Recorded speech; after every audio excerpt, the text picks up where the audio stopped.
بسم اللہ الرحمن الرحیم۔ السلام علیکم ورحمۃ اللہ وبرکاتہ۔ نحمدہ ونصلی علی رسولہ الکریم، اما بعد فاعوذ باللہ من الشیطان الرجیم من حمزہ ونفخہ ونفثہ، بسم اللہ الرحمن الرحیم۔ اکثر لوگ کہتے ہیں کہ جب ہم گھر سے باہر نکلتے ہیں تو اس وقت ہمیں بہت زیادہ تکلیف ہوتی ہے۔ کوئی کہتا ہے میرے سر کے اوپر دباؤ پڑتا ہے، کوئی کہتا ہے کہ جی جب میں گھر سے باہر نکلتا ہوں تو مجھے دورہ پڑ جاتا ہے۔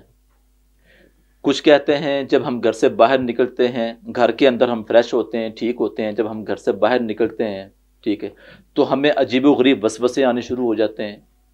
ہمیں ایسا لگتا ہے جیسے ہمارا ایکسیڈنٹ نہ ہو جائے، کئی گاڑی سے گر جاتے ہیں، مختلف لوگ شکوے کرتے ہیں، مختلف لوگ اپنی بیماری کے بارے میں بیان کرتے ہیں۔ تو ان بیماریوں سے بچنے کے لیے اللہ رب العزت نے اپنے پیغمبر کے ذریعے سے ہم تک رہنمائی فرمائی، اور وہ رہنمائی صرف اور صرف ایک دعا ہے، کوئی لمبے چوڑے وظیفے نہیں ہیں۔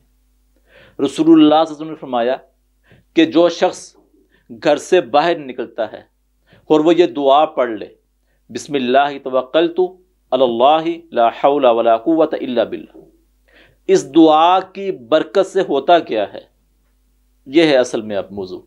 اس دعا کی برکت سے ہوتا یہ ہے کہ جو آپ کا اپنا شیطان ہے نا، وہ بھی آپ کو چھوڑ دیتا ہے۔ پھر اس شیطان سے جا کر ملتا ہے جو بازار میں، کسی چوراہے میں، کسی گلی کے کونے پر کھڑا ہوتا ہے تمہیں تکلیف دینے کے لیے۔ یہ آپ کا شیطان اس سے جا کر ملتا ہے اور اس سے پوچھتا ہے کہ تو کیوں کھڑا ہے؟ وہ کہتا ہے جی میں نے فلاں فلاں کو آج یہ تکلیف دینی، میری ڈیوٹی لگی ہوئی ہے۔ تو وہ کہتا ہے کہ سن، میں اس کا ذاتی شیطان ہوں جو 24 گھنٹے اس کے ساتھ رہتا ہوں۔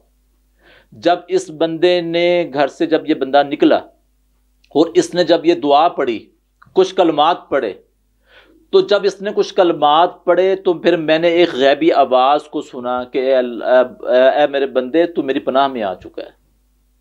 میں نے ایک غیبی آواز کو سنا۔ اب جب تک یہ بندہ گھر واپس نہیں جاتا، میں اور تو اس کا کچھ بھی نہیں کر سکتے۔ یہ ہے اس دعا کا فائدہ کہ اگر آپ اس گھر سے نکلنے سے پہلے اس دعا کو پڑھنے کا اہتمام کر لیں تو 100% انشاءاللہ اللہ تعالیٰ آپ کی تمام مشکلوں کو، بیماریوں کو، ٹینشنوں کو ختم کر دیں گے۔ آپ شیاطین کے شر سے محفوظ ہو جائیں گے۔ اس دعا کو پڑھنے کا اہتمام کریں۔ یہ مت سوچیں کہ ہم گھر سے نکلیں گے تو آیت الکرسی پڑھ لیں تو ہم بچ جائیں گے، ہم نے وہ تعویذ پہنا ہوا ہے تو ہم بچ جائیں گے۔ آیت الکرسی پڑھیں، سورۃ یاسین پڑھیں، جو مرضی پڑھیں، میرے بھائیوں، میری بہنوں، عمل وہی قبول ہوگا، اسی موقع پر قبول ہوگا کہ جس کے بارے میں کائنات کے رسول صلی اللہ علیہ وسلم نے بتا دیا۔ موقع یہی ہے کہ جب گھر سے نکلنا ہے تو دعا جو اللہ کے نبی نے بتا دی پڑھنی وہی پڑے گی۔ جب ہم وہ پڑھیں گے تو پھر ہمارے لیے گارنٹی ہے، پھر ہمارے لیے حفاظت ہے۔ جب ہم اس دعا کا اہتمام نہیں کریں گے تو پھر ہمارے لیے کوئی گارنٹی نہیں ہے، ہمارے لیے کوئی حفاظت نہیں۔ تو جب آپ کا اپنا شیطان آپ کو چھوڑ دے گا تو جو باہر کا شیطان ہے وہ آپ کا کیا کر سکتا ہے؟ تو یہ چھوٹی سی دعا ہے، اس کو یاد کریں، یہ اسکرین پر بھی انشاءاللہ آ جائے گی، ٹھیک ہے؟ تو اس کو یاد کریں اور اس کو پڑھنے کا اہتمام کریں۔ اللہم بسم اللہ توکلت علی اللہ لا حول ولا قوۃ الا باللہ۔ اللہ سے دعا ہے اللہ ہمیں عمل کی توفیق عطا فرمائے۔